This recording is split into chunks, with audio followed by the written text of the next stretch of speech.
stuntin' like Gucci, Gucci, Louis, Louis, Fendi, Fendi, Prada. Them basic bitches wear that shit, so I don't even bother. Gucci, Gucci, Louis, Louis, Fendi, Fendi, Prada. Them basic bitches wear that shit, so I don't even bother. Gucci, Gucci, Louis, Louis, Fendi, Fendi, Prada. Them basic bitches wear that shit, so I don't even bother. Gucci, Gucci, Louis, Louis, Fendi, Fendi, Prada. Them basic bitches wear that shit, so I don't even bother. Put that on my partner, I put that on my family. Oakland City represent, address me as your majesty. Yeah, you can kiss the ring, but you can never touch the crown. I smoke a million swisher blunts and I ain't never coming down.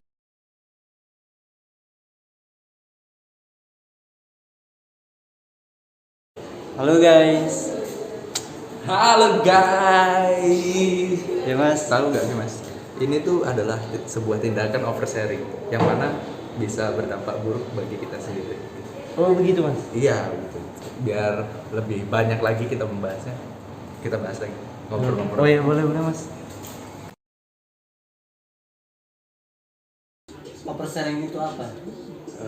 Oversharing itu adalah bisa didefinisikan sebagai tindakan ketika orang itu membagikan kegiatan sehari-harinya di media sosial, seperti contohnya membagikan ketika kita akan makan atau segala macamnya keseharian kita. Terus tindakan tadi apa termasuk oversharing? Iya, tadi itu adalah termasuk tindakan oversharing. Nah, jadi apabila kita ingin membagikan kegiatan kita, jangan terlalu banyak membagikan kegiatan kita gitu. Jadi jangan yang berlebihan, karena itu juga bisa berdampak buruk bagi kita sendiri. Oh, ya. Kemudian perilaku oversharing bisa jadi peluang atau ancaman? Peluang oversharing itu bisa timbul ketika kita membutuhkan sebuah perhatian gitu. Ketika misal kita sedih, itu otomatis kita membutuhkan orang yang ada di samping kita untuk mendengarkan keluh kesah kita. Nah, apabila orang itu tidak ada, itu bisa menjadi peluang kita untuk oversharing. Nah, lalu untuk peluang yang selanjutnya itu ketika kita ingin memamerkan kesenangan kita, itu sebenarnya bukan hal yang buruk, hal yang buruk, tapi juga bukan hal yang baik, karena dari situ kita bisa dimanfaatkan. Seperti contohnya, kita sedang berada di mana orang lain yang mungkin tidak bertanggung jawab, atau orang yang bisa mengambil keuntungan, itu bisa mengetahui lokasi kita di mana atau apa yang sedang kita lakukan. Misal pencurian, ketika orang tahu kita tidak ada di lokasi di sekitar rumah, orang dengan leluasa bisa masuk dan membobol di rumah kita gitu. Itu contoh sederhananya gitu. Nah, kemudian dampak dari oversharing itu sendiri apa? Ya, ada beberapa dampak buruk yang bisa terjadi kepada kita, seperti contohnya informasi pribadi yang tersebar. Seperti yang saya sebutkan tadi, apabila informasi pribadi kita tersebar, itu bisa berdampak buruk juga bagi kita. Seperti contohnya sederhana tadi, pencurian tadi.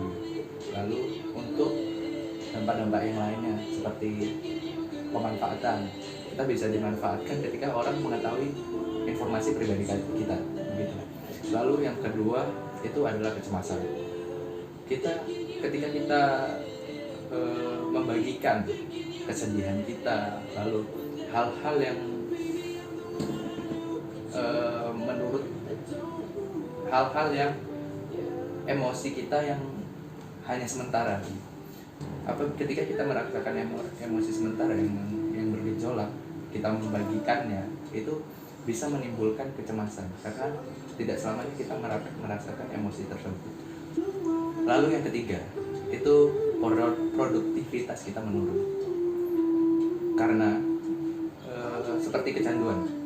Karena ketika kita menyebarkan, ketika kita sedih, oversharing tentang hal sedih, itu menyebarkan hal sedih, dan ada orang yang menanggapi dengan positif, otomatis kita senang menerimanya. Otomatis itu akan membuat kita oversharing terus sampai akhirnya yaitu tadi, informasi pribadi kita tersebar kemana-mana. Lalu yang kedua, dampak apabila ketika kita mendapatkan respon yang negatif, nah itu bisa menimbulkan sebuah kecemasan juga. Ketika orang tidak menyukai kita, otomatis kecemasan itu akan timbul gitu. Lalu yang keempat, diikuti orang yang tidak kita kenal, seperti ya media sosial kan, mengikuti dan diikuti itu bukanlah hal yang dilarang, nggak ada peraturannya. Mengikuti dan diikuti itu adalah hal yang dilarang gitu loh, di privasi dan ketentuan media sosial tersebut. Nah, ketika kita diikuti orang yang tidak dikenal, itu bisa berpotensi untuk membahayakan ke diri kita. Seperti contohnya kita mengikuti orang yang tidak dikenal, nggak taunya orang tersebut adalah orang yang jahat begitu. Lalu dampak yang kelima itu adalah kesehatan kita yang kian memburuk. Seperti ya termasuk kecemasan itu tadi. Apabila kecemasan itu sampai kepada titik yang benar-benar parah, itu akan membuat kita mengidap psikopatologi. Jadi gangguan mental yang sudah berat begitu. Nah, kemudian batasan agar tidak termasuk oversharing itu apa? Seperti tips lah agar tidak terjerumus dalam oversharing. Iya. Nah, yang pertama, yang paling penting itu adalah pikirkan secara matang apabila kita ingin membagikan sesuatu kepada orang lain gitu. Apakah hal ini apabila saya bagikan itu akan berdampak baik atau buruk bagi saya secara kedepannya gitu.